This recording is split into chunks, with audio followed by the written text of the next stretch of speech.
A 24-year-old male is admitted to the trauma resuscitation bay after sustaining a gunshot wound to the right hemithorax.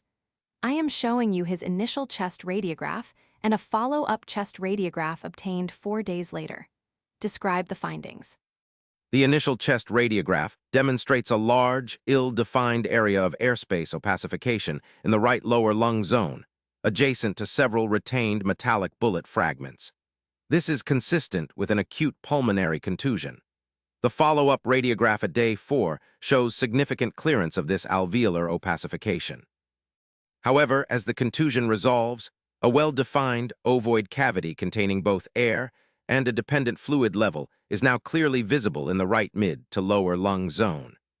This finding represents a post-traumatic hematoneumatossal secondary to a pulmonary laceration. What is the typical clinical and radiographic timeline for the appearance and resolution of a pulmonary contusion?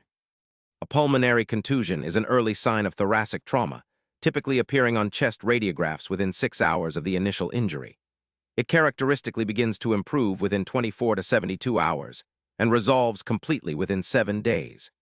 If a new consolidation appears 48 hours or more after trauma, alternative diagnoses such as aspiration pneumonitis, hospital-acquired pneumonia, or acute respiratory distress syndrome should be considered.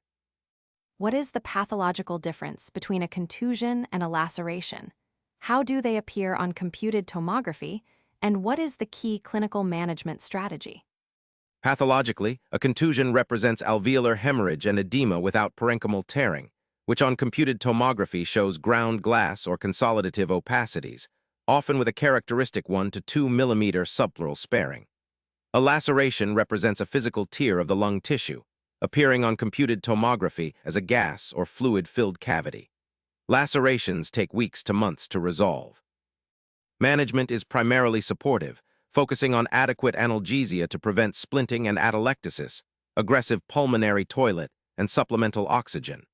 We must avoid overhydration, as excessive fluid resuscitation can worsen the contusion edema. I would refer the patient to trauma surgery and monitor closely for respiratory failure or ARDS.